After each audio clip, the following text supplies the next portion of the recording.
2345, medical, unconscious, 844 Bloor Street West South, TAC 1. Ooh. So, what you just heard is Toronto Fire. And yes, we can listen to them. We can listen to a whole lot more stuff. This is their dispatch, and you can hear pretty much everything that's going on in the city. And the thing is, radio is a lot more interesting and a lot more widely used and a lot more insecure than you might think.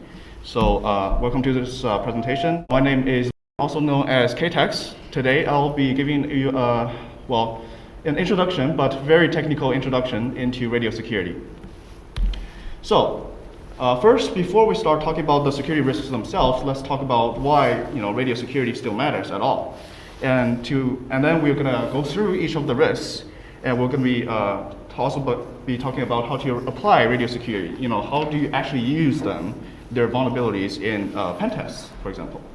And as a bonus, if we have time, we will also talk about radio security in electronic warfare. It's not going to be very comprehensive, but we're going to cover how to secure your radios in like combat scenarios. At the end, we'll have a Q&A, so if you have any questions, we can leave them to the end. And if you're interested in any of the stuff, you don't need to take notes. The slide will be available to you at the end. So the scope of this presentation mainly focused on LMR, so land mobile radios. It's basically these push-to-talk radios. The stuff we're going to be covering in the presentation today could also apply to other radios like high-frequency radios and stuff. But when we talk about radios, it's mainly today we're mainly talking about these. Okay. So these radios are used by public safety, as you can imagine, EMS, fire, government agencies like some of the buses like Durham Region Transit and Metrolinx, right? Those agencies also use these radios. Commercials, businesses, like for example Sheridan, we're going to cover it, and individuals. So you can easily get these radios yourself, license-free. Individuals can also use it, and also amateurs as well. So before we start talking about the radios themselves, we need to clear some misconceptions. First, a lot of people say, okay, radios are obsolete. Why don't you just use your phone, right? Don't make a phone call. It's secure and it's advanced, right? You get all technologies.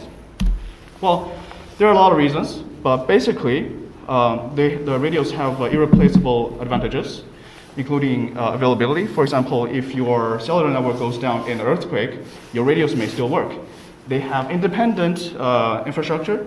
So, the radio sites are connected using T1 phone lines, microwaves. Your phone servers could go down, they could still work. And in the worst case, if all the infrastructure goes down, two radios like this can still talk to each other, directly. You don't need infrastructure for some of these radios to work. They're super durable, all the military standards, dustproof, waterproof. They are simple to use, pick it up, press TDT, and you're good to talk. Accessibility, again, it's instantaneous, push and you talk, and there's no dialing anything like that. And they're also super secure. So this one, for example, has a security module that is FIPS 140-3 level 3 compatible, super secure. Trusted hardware, trusted execution environments in this, hardware encryption. And they could be smart too. So these radios and some of the other radios can actually fall back over LTE network or Wi-Fi network, so broadband in general. And they can also be integrated with CAD systems. They can also be integrated with, so CAD will be computer-aided dispatch, used by police and those stuff. And they can also be integrated with Android Team Awareness Kit, those kind of advanced software used in combat scenarios. So they have irreplaceable features. Imagine your officer having to get a phone like in the middle of a shootout and have to start dialing their dispatch. It doesn't work. So misconception 2, nobody uses radios anymore. And that is just not true. So if we can take a look at this whole list, and these are all of the truncate systems used in Toronto. And these are just truncate systems. There are 60-something of them. And there are way more businesses not using truncate systems. A truncate system is one of the larger, more complicated radio systems. Think of it like a small cellular system used for radios. And there are a lot more simplex So for example, I can just take these two if I'm a small business, and I'll be able to I'll be able to talk, right? So there are still a lot of people. We can take a look who's using them. We can see University of Toronto here. We can see Toronto Hydro, Toronto Zoo, a bunch of hospitals. We can see Humber College over here. And these are just, there are a lot of businesses and agencies that could be using radios that you don't know. And of course, Sheridan College also uses, and we're going to come back to this and talk about Sheridan system as well in a bit. So in general, radio security matters because first, they are still widely used. There are still people that are using radios. So if there are nobody using them, then why do you care, right? But the thing is, they are still used everywhere. And radio security is largely overlooked. When you do a security audit, if you ever did it, you deploy your SIM, you deploy your EDR, you have a security retainer with some MSSP, but do you ever think about your radio security, right? I don't think people actually think about their radios at all. Like, okay, we have our server secured, we have all this software installed, we have logging, but how about the radio security of our security guards? I don't think anybody think about it nowadays.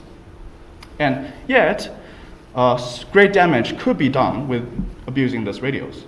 So this is why radio security still matters today, and this is why, hence this whole talk. So. Before we talk about the risks themselves, I need to give you a little bit of a primer on radio themselves. And don't worry, you don't need to remember any of this. So just to give you an idea, radios, there are mainly two types. Analog radios, like these older, cheaper red ones, and they have different modulation like FM, AM, SSB. You don't need to know what they are. And another type of radio will be digital radios, like this one I'm holding on my hand. This is a P25 radio. It's mainly used by public safety and government agencies around North America. And there is also DMR radios. It's a European standard. P25 is a North American standard. DMR is a European standard. It's mainly used here by businesses and sometimes small businesses, individuals, amateurs, hobbyists. They mainly use this. So analog radios, of course, they transmit the audio over analog. Digital, they convert it into digital data and then transmit data packets, data frames. And of course, there are many, many other modes that we are not covering here today. But these are the primary ones that are, being used around North America. And I want to talk a little bit about how, the operation modes of these radios. You can have simplex, which is basically just one radio talking to another. You have a repeated, which is the same. You have different channels, different actual frequencies allocated for different channels.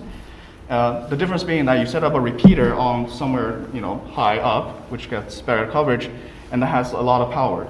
So this and this, you can probably talk for 1-2 kilometers in a city. But if you have a repeater, you can cover easily up to like half the city, like 10-20 kilometers, right? And finally, so these two are called conventional modes. So you have to allocate an actual frequency for every channel. So imagine, police will get to, fire will get to, EMS will get to. The issue with the conventional mode is that none of those channels, it's very unlikely that all of those channels are being used all the time. You could have police talking and the EMS talking at the same time, and the rest of the channels are just wasted. Yet, spectrum is a very valuable resource. So nowadays, we have more trunking systems, which you get a control channel and a whole bunch of voice channels. And they are being allocated dynamically. So if I press to talk on the radio, the control system will tell me, okay, you get voice channel 1, go talk there. So now we have this dynamically allocated system, which means the same amount of channels with more capacity, or the same amount of capacity with less channels. So it's much more efficient.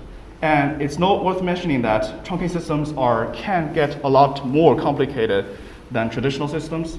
They can sometimes carry data over them, and they support more advanced features as well. So now that we've cleared the basics, why it matters, and the basics of radio, we can talk about the insecurities in radio.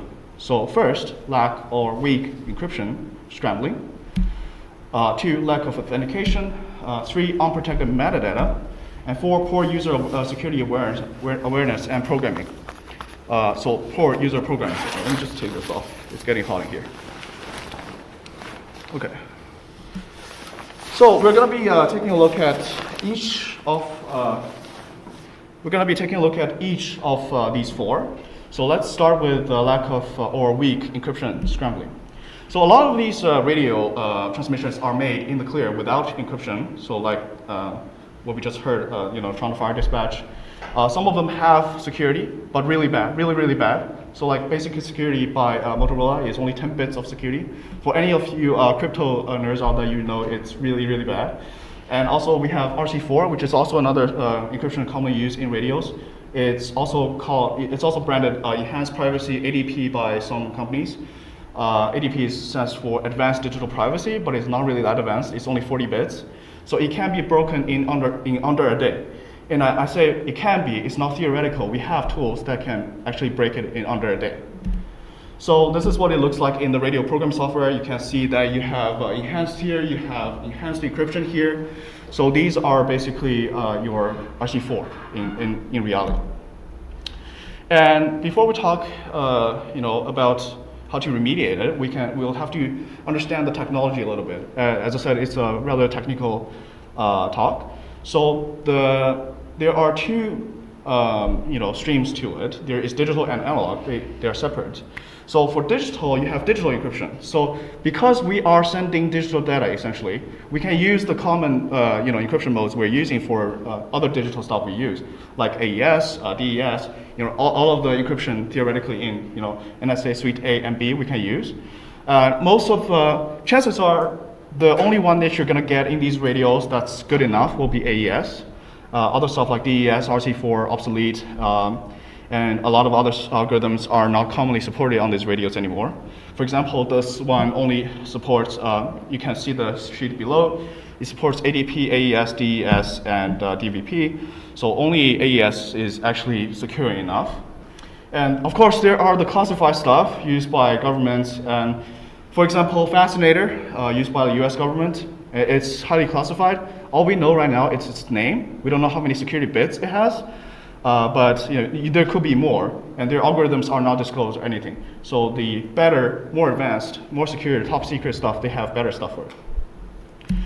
For analog radios don't have encryption because you're not turning the signal into data, so you can't digitally encrypt it.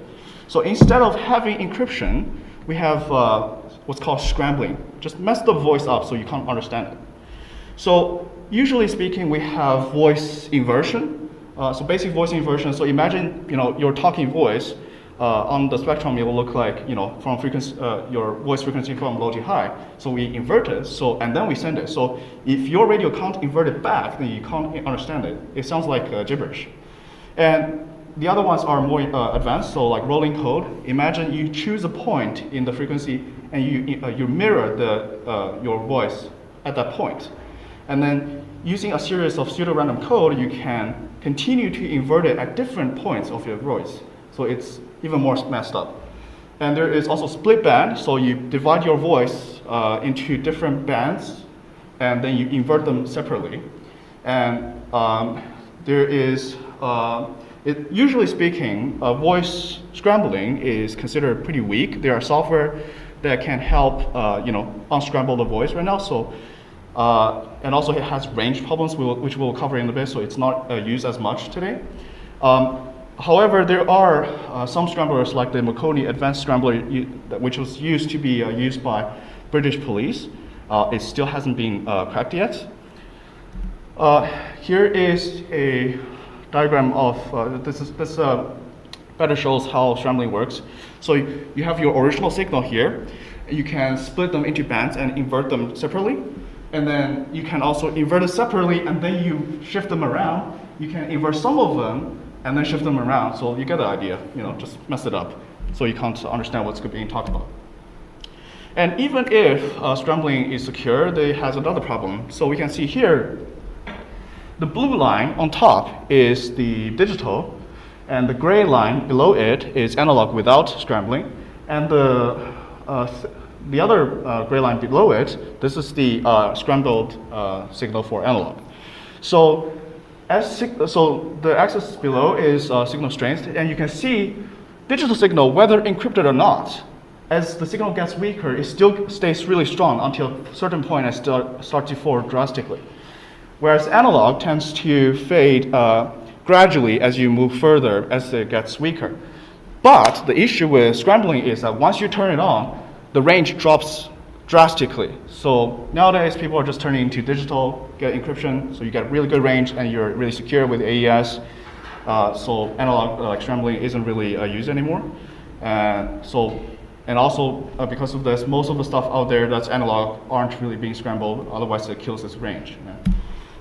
So before we get into the next slide, I want to talk about the mode notation a little bit. So in the following slides, if you see a big E, it means fully encrypted channel. Small e means the partially encrypted channel. So we can take a look at some of these systems and see how secure they are. So this is the Toronto system. So you can see the police are encrypted, but fire is not. EMS is not. OPP, their operations is not. But intelligence, they're supposed to be encrypted, but I've caught them forgetting to turn on encryption sometimes. All of the hospitals that you can see, North York General, hospitals for 6 children, all are encrypted. You can hear what's going on in those hospitals. And I have not really spent a lot of time listening to them, but chances are you can get some interesting stuff out of it. Except for this last one that I've never heard of that has really weak encryption turned on, and it's partially encrypted. So CN Tower, fully unencrypted. You can listen to what they're doing. Toronto Hydro, for some reason, is encrypted. I don't know. Maybe they're trying to slack off at work. University of Toronto, mostly unencrypted. And of course, Sheridan College, no encryption. So actually, we can listen to them on this radio. So now let's talk about, let's classify the threats we get with these stuff a little bit using the STRIDE model. So we could have different types of threats coming from the different vulnerabilities of radios, right? So we can have spoofing, tampering, repudiation, information disclosure, denial of service, and elevation of privilege. So this is so we can better classify, standardly classify different threats and risks. So the issue with encryption is eavesdropping, which is information disclosure. Anyone can hear your traffic. You can have falsified intel. You could feed bad intel to those radios, which could be spoofing. And the thing is, it's really not that hard to listen in on these radios at all. You can get a $50 dongle from Amazon and you'll be able to listen to all of the stuff that I listed above, right? You can listen to Toronto Fire, EMS, whatever, using just a dongle from Amazon with some software. If you don't want to worry about the software, there's also a whole bunch of scanners you can buy online. They cover, for example, this one that I have on my hand right now. It covers from 25 megahertz all the way up to something like 1200 megahertz. And it also covers all of the modes that you're gonna, most of the modes at least, that you're gonna need to listen to all of the traffic. It's about 1 gram, so it's a commercial product, so it's gonna be on the expensive side.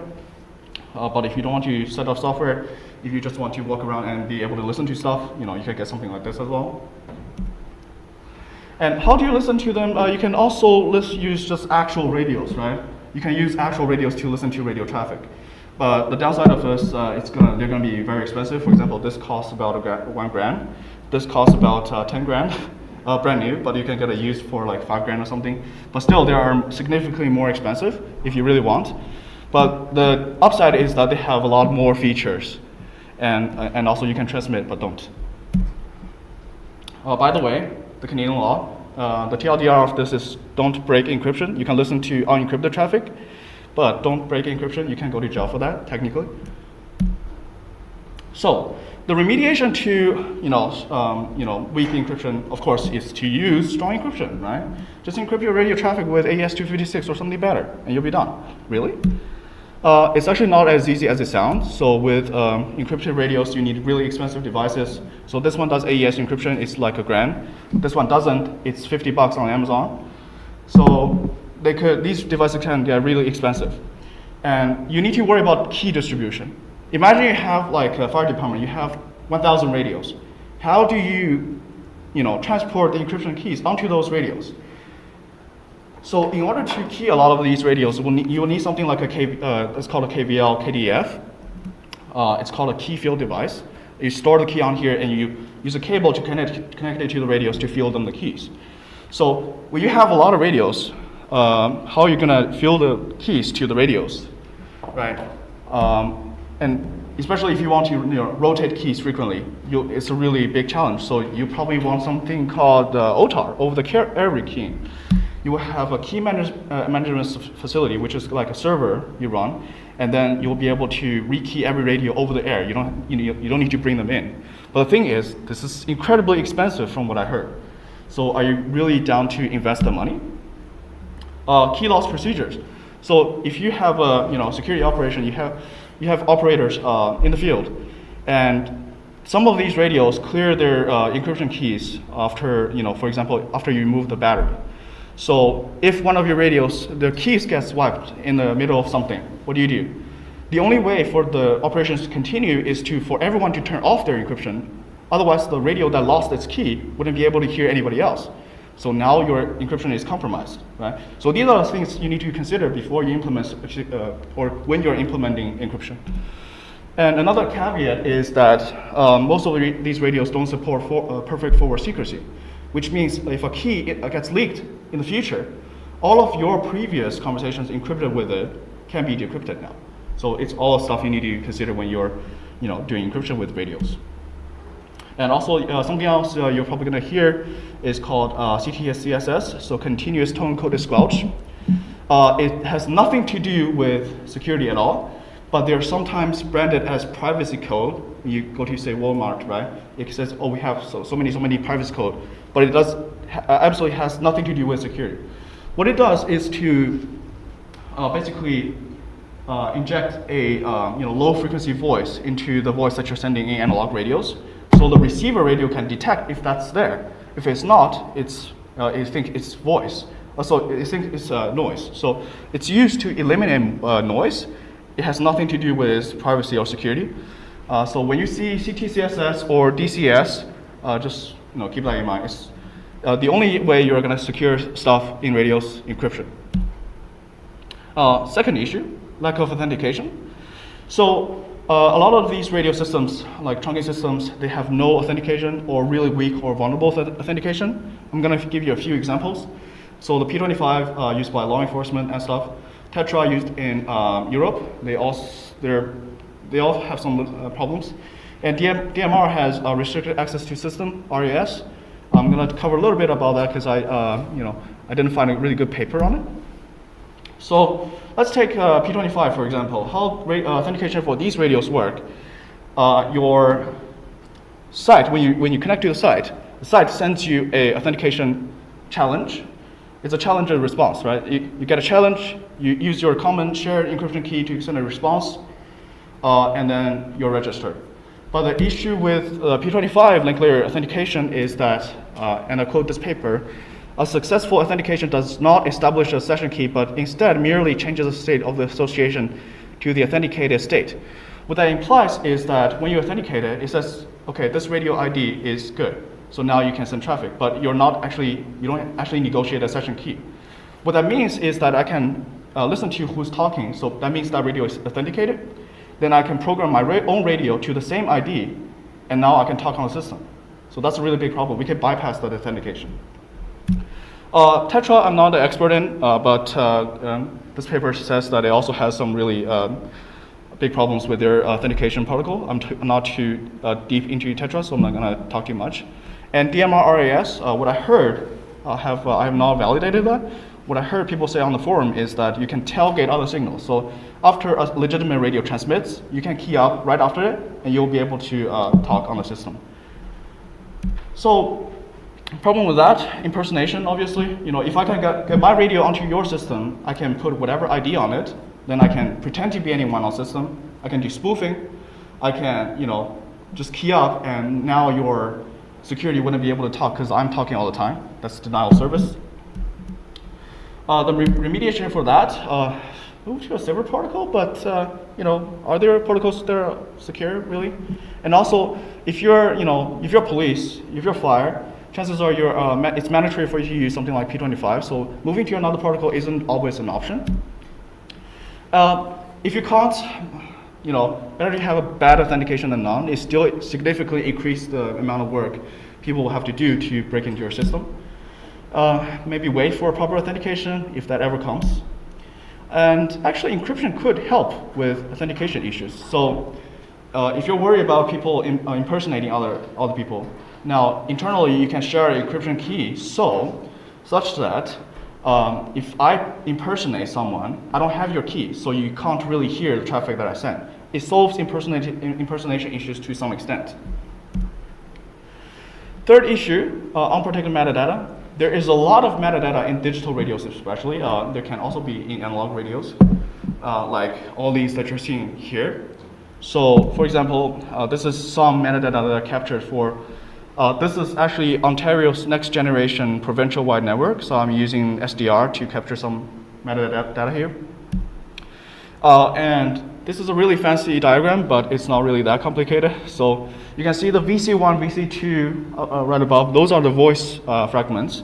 They can be encrypted. But the issue is with the stuff down here. You can see the source ID, pub group ID, all these are unencrypted, and you cannot encrypt them at the time. So now even if I cannot see, even if I cannot hear what you're talking, like Toronto Police, I can't hear what they're talking. And this is an example for Montreal. You can see all of the stuff on the left here shows encrypted. But the thing is, I can see, you can look at the from column. I can see the IDs that are talking. I can see who they're talking to. And it's still useful. So when you see an ID that's 10001, chances are it's dispatch. When you see an ID that's like 40251, that's probably some random phone in the field, right? You can still make out useful information from that. You can still make out who's on shift, what are the activities going on. Oh, by the way, you can sometimes also get location data. It's possible. It's called LRRP. I won't go too deep into that, but it's possible to, some of the radios send location data as well, and it's possible to intercept them.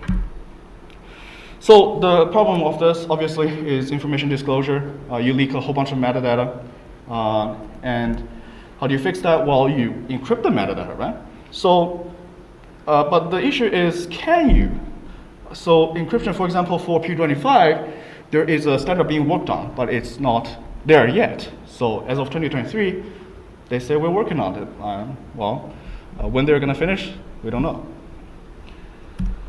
So fourth issue, the last issue, poor user awareness or programming. So your radio users, like security guards in Sheridan, for example, do they actually know that their transmission can be heard? Not really. Do they know how secure the transmission is? Like if they use encryption, they could be using basic or ADP RC4 encryption, which are actually weak. So any serious adversary may be able to decrypt the transmission, right? But for example, if you're like some high security agency, you must know how secure your transmission is as well. They don't know that their incoming transmission isn't secure. So if I enable encryption on this radio, the traffic that I sent could be encrypted, but the traffic I receive could be unencrypted, and the radio will still play it. And that's also a big issue, because even if I cannot hear what you are saying, I can still feed bad intel to you by sending you clear traffic, right? And sometimes they just forget to turn on encryption, right? But it actually happens. So this is, you can see OPP, organized crime. They forgot to turn on encryption every once in a while, and I'll be able to listen to them stalking someone for an entire afternoon. Pretty fun. So also ergonomics. So these radios, they have a little switch on top which turns on or off encryption, especially with the older ones that have a bigger switch, and it's possible to bump that switch. So I've heard stories of radio techs actually use hot glue to glue that switch so people don't make stupid mistakes and turn it off. In this case, ergonomics is also a part of security. Right?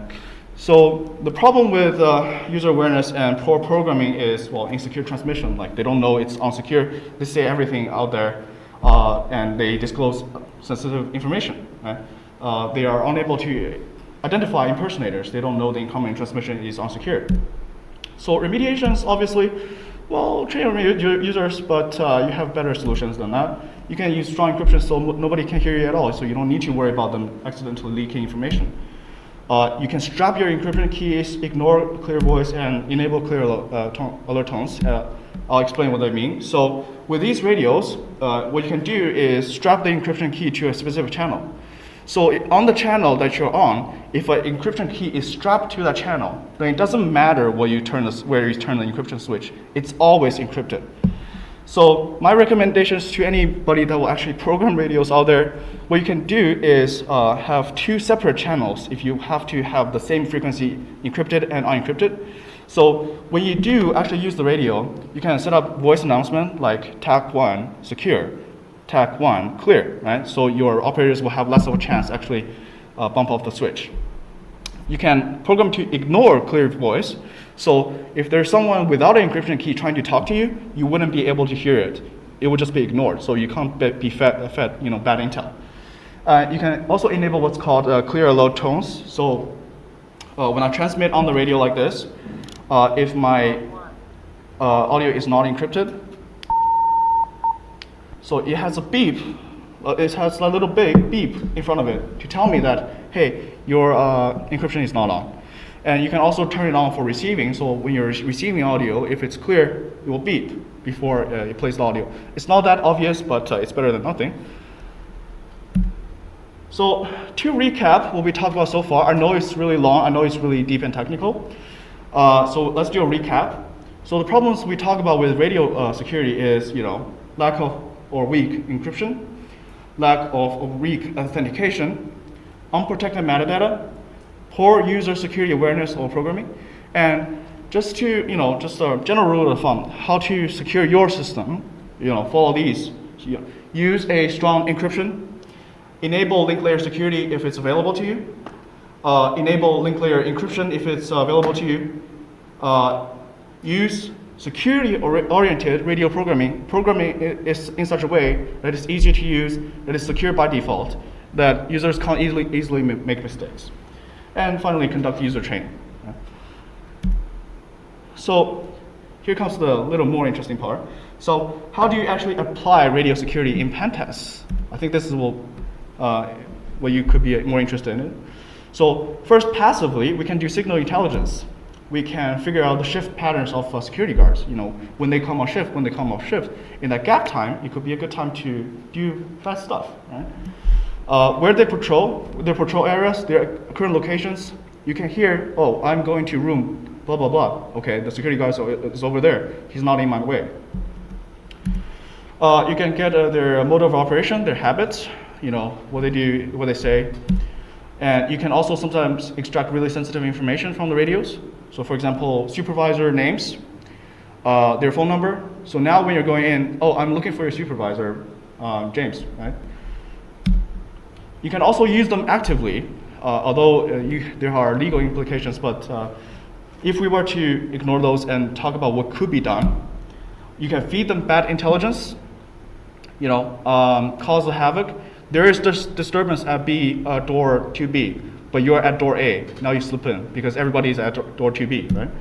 You can request access to physical locations and information. So you can, listen to the security guards, how they, for example, I listen to different colleges, University of Waterloo. Can you please, so dispatch will be telling them, can you please provide access to room 3421, right? And you can also request access to information. Hey, dispatch, what's the name of some guest that's coming this afternoon? That kind of stuff, right? And there's something interesting you can do is you can jam and pretend to be dispatch, for example. So if dispatch is here, you're like the security patrol is here. How do you pretend to be the dispatch? You get someone close to dispatch, jam their communication, and you get someone closer to the patrol and send your own transmission. Now dispatch can't hear what you said, but the security patrol can hear the bad things you said. It could not be jamming, because jamming is illegal in Canada, but you could key up and occupy the channel because your signal is simply stronger in there, right? As I said, there are legal implications here, and you need to read the law a little bit before you actually do anything. You can simply disable their communications. As I said, you can't do jamming, but if you simply key up and everybody can't talk, and you still disable the communications. So you disable backups, you disrupt their dispatch operations, right? And also, you can use it as a disguise. So if, for example, I'm wearing this security jacket, I have a radio on me, everybody will think, oh, this guy's security, right? And I'll give you a real story on how to use it as a disguise. Like, you don't even need to know how it works. Just put it on you, and people think you're a security guard.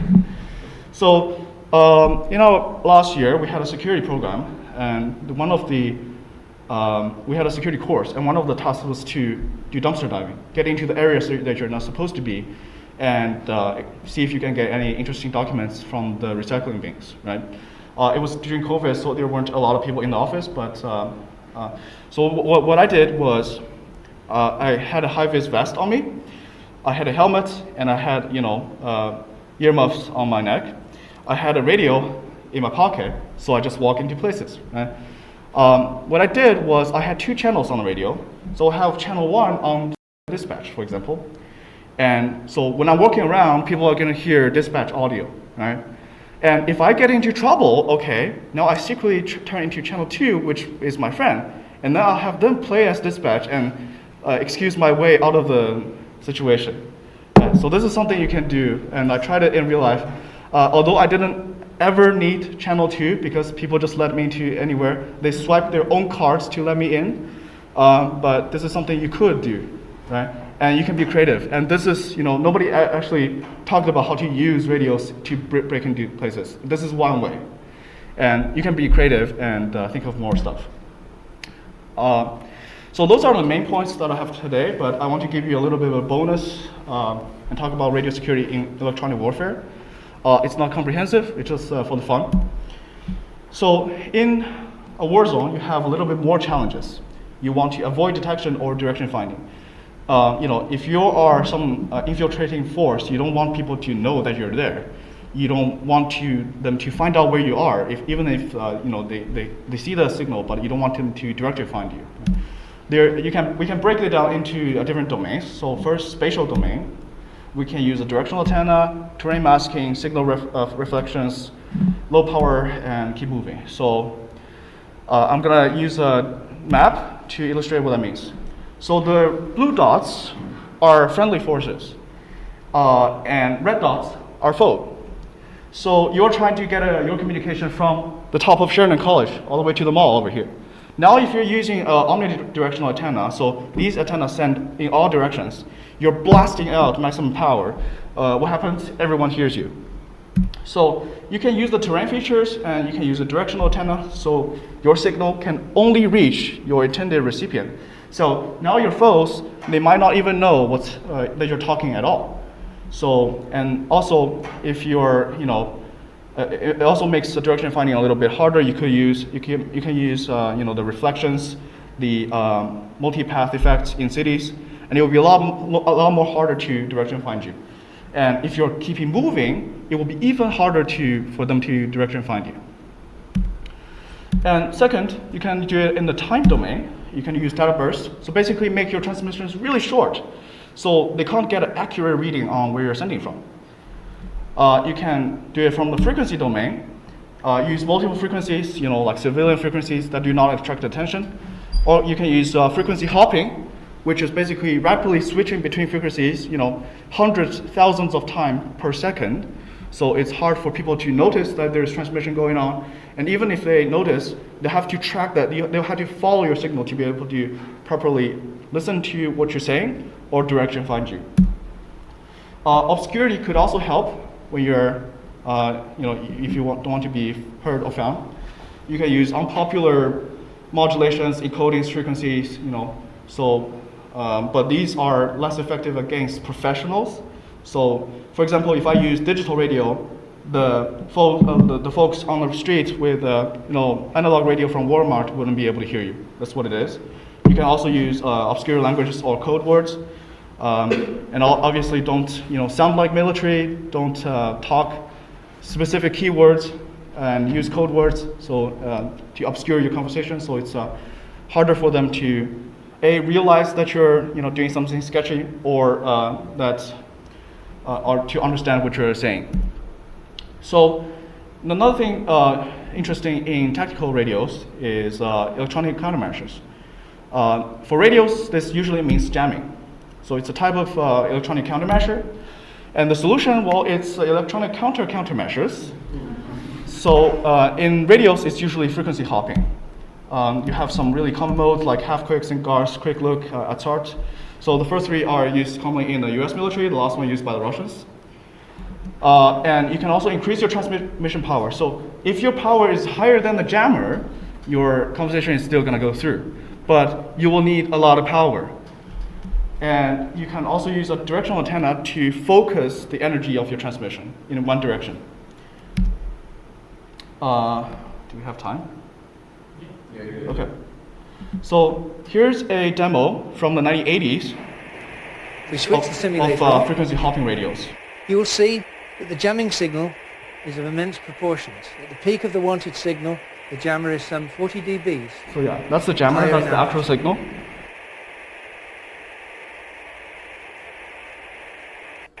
The Jaguar net, of course, working in the secure mode, is now under threat from the jammer,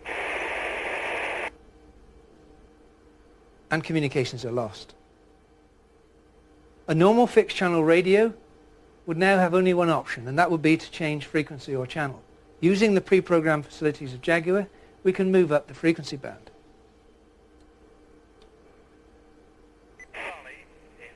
The net is re-established, but is still under threat from the enemy jammer.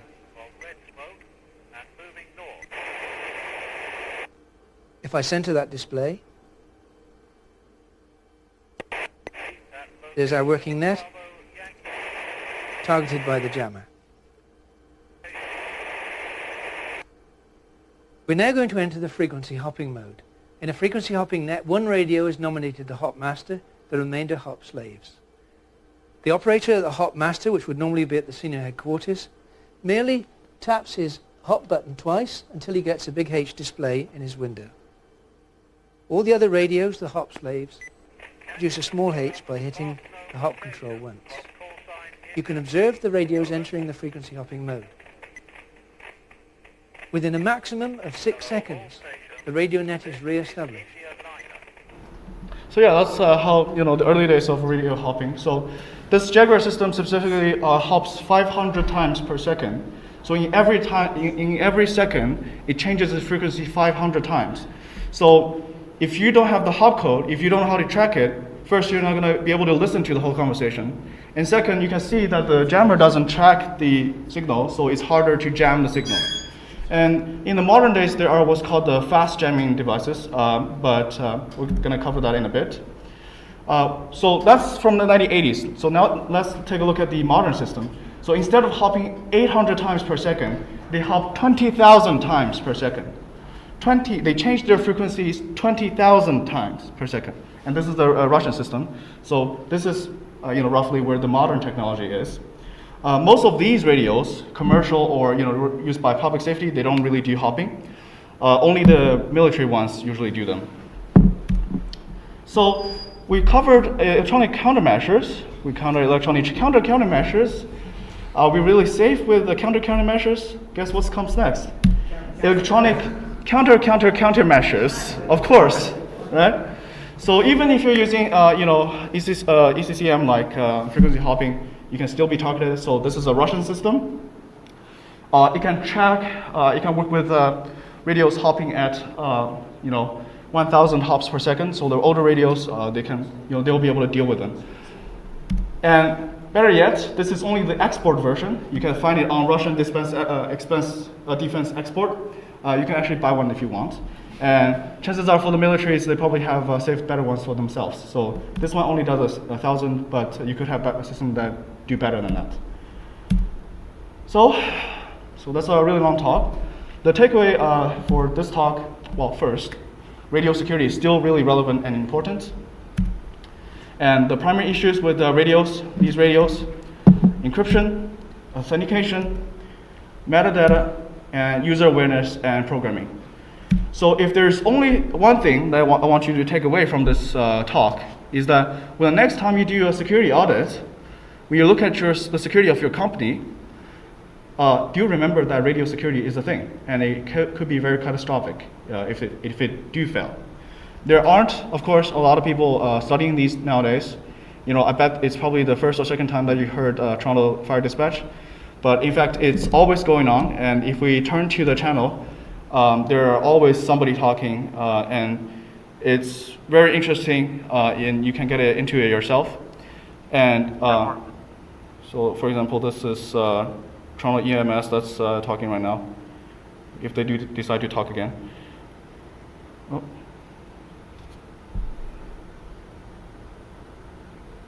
Yeah, of course it's quiet when I turn it on. So, and if you want to get into these fancy stuff yourself, there are some suggestions you can go into. You can easily get an SDR from the Amazon or something. It costs, you know, 40, 50 bucks maybe. And you can listen to most of the transmissions out there. Of course, it requires a little bit of fiddling with software. If you don't want to mess with software, you can get scanners like this. Costs about $1,000. That covers all the modes. And if you want to talk, you can get, you know, for beginners, you can get some license-free GMRS, General Mobile Radio Service radios. These only do up to like 2 watts, I think. You can get them on Amazon, Walmart, and you can just start talking. You don't need a license.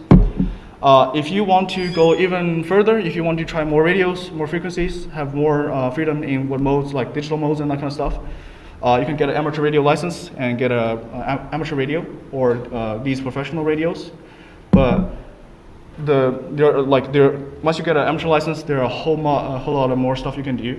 Not just these radios. There are people playing with high frequency radios that do a few kilowatts that can, you can talk to the whole world, literally. So, and I personally also do a lot more interesting work with radios. We've barely scratched the surface of radio stuff today. So for example, this is one of the systems that we're building. It's a P25 trunking system. It's the same, uses the same protocol as fire, EMS, and police, but it's using fully open source hardware and open source software. And I actually contributed some code to the system. It's actually right here. So this box can act as a P25 phase 1 trunking site. So it's pretty cool. So if you're interested in more, you're welcome to come to me and we can work on maybe some of these crazy stuff together. And there are some recommended materials if you're interested in what I talk about today. This will be available in, there will be a link at the end of this presentation where you can download the slides. You can get the slides, so you don't need to take notes right now.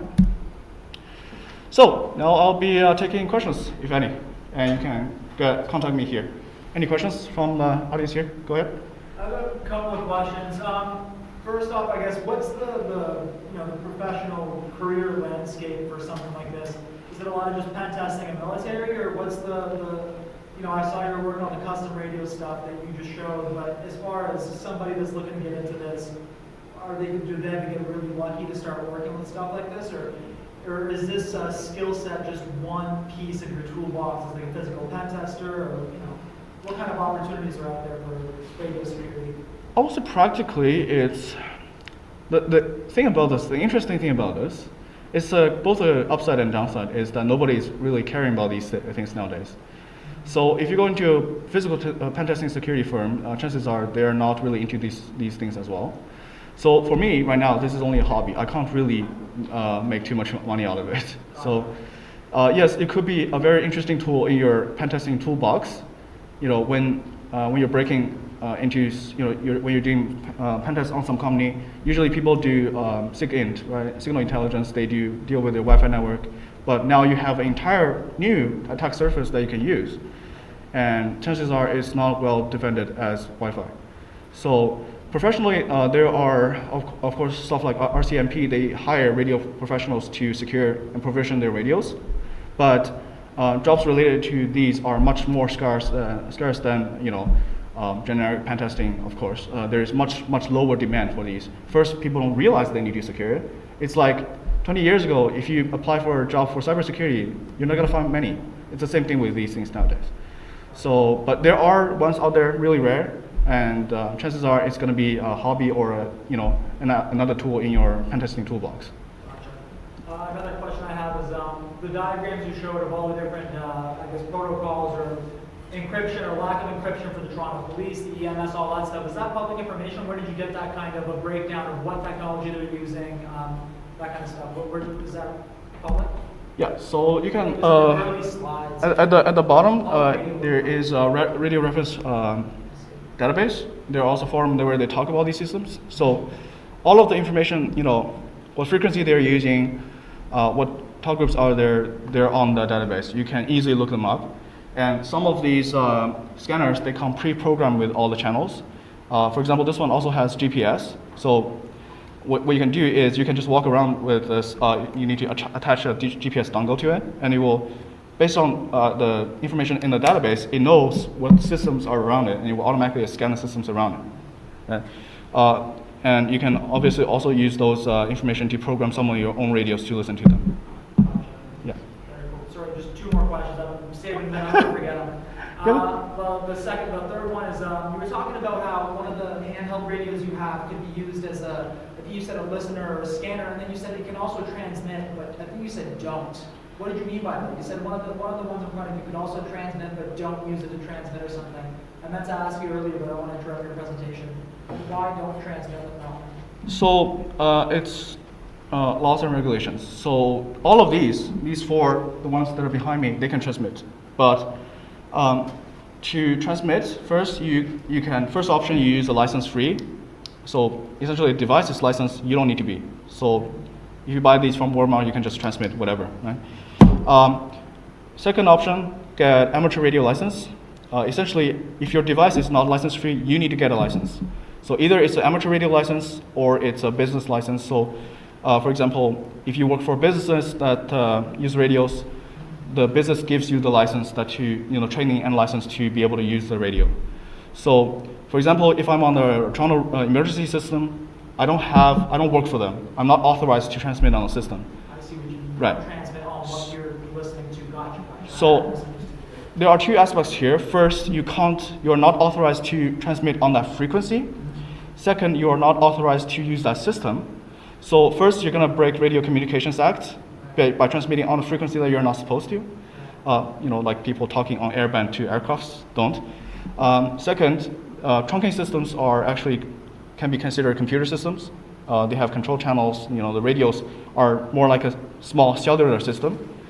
So when you do that, you are actually tampering with the computer system. So that will be in the criminal code. So don't. For sure. No, that makes sense. I didn't understand. I didn't know you meant don't transmit to where you're listening on. I misunderstood what you were saying there. Right. So, last question. You said that jamming is illegal. What if you have a contract with your client saying certain pen test, whatever you use your company is legal, or is jamming just completely illegal in Canada no matter what? Is that just like there's no way to get around it if you have a contract saying you're allowed to? The military might be authorized to do that, if you're not in the military, even if you get a contract, you can't use a jammer. You just can't use jammers. It's just not a thing. Okay. Yeah. Whether it's radios or cellular GPS, you just can't use jammers. Gotcha. Cool. Right. Go ahead. Yeah, just one question. Some of these radios you can't purchase them unless you're a business. So how did you get your hands on them? All these, actually, you can purchase from Motorola, or I have actually some, I didn't bring my Kenwood radios, but you can get them from dealers. This, although it's used by the police, sometimes the military, you can still get them. It's really expensive, but you can still get them. You don't need a business license? You don't need a license. There are two caveats. First, you can get them used on eBay, for example. There are a whole bunch of these used ones out there. Some of them are parts built. Of course, they don't check your credentials for that. And second, you can also get them new from authorized dealers, whatever brand it is. And some of the more advanced radios, you probably want to convince them to sell it to you. But if you have a deep pocket and if you have legitimate use for it, you can definitely get them as civilians. It's not really that hard. So there are a lot of these radios just on eBay floating around, and if you look for what you want, you're gonna find it. The ones that it's hard to find are the military ones that do classified encryption, which are CCI-controlled crypto items. Those cannot be exported out of the States, for example. And they cannot be, some of those cannot be sold, and there's like much less of those on public markets. Occasionally, you see, for example, U.S. military coming out from Afghanistan, like on eBay, but they don't happen all the time. Are you allowed to own a military radio? If you manage to buy it, I suppose. But it's more of a supply issue than owning one. Like jammers, for example, you can't buy it, you can't export it, you can't own it, you can't use it, right? But radios, if you get them, you can have it, but it's probably not legal for you to transmit on it, but to have it, it's fine. Okay. So you don't need a license for any of these radios that you brought here with you today? None of them require a ham radio license? Pretty much all of them require ham radio license if you want to transmit on them. If you're just listening, it's less of a problem. So it goes into the caveat of the law. So you're technically, if you don't have an amateur license, you're not supposed to be able to program a radio that can program the radio to be transmitted, right? But if you're only listening, if you are, have some measures in place to prevent them from transmitting. For example, on this radio that I'm listening to, the EMS, I'm not actually on their trunking system. This, for example, has a really interesting caveat. So for this radio to listen to P25 traffic, you will have to actually register on the system. You have to transmit and register on the system for you to be able to listen normally. So there is a trick called non-affiliated scanning that allows us to listen without sending any traffic. So if you use measures like that, you will be less of a problem. And of course, it's safer to get a scanner that doesn't transmit at all. Yeah. Any more questions from the audience here? Do you have any questions on Discord? I think we're good. Yeah, nothing Yeah. on Discord. You're good. Okay. So thanks for coming to the presentation.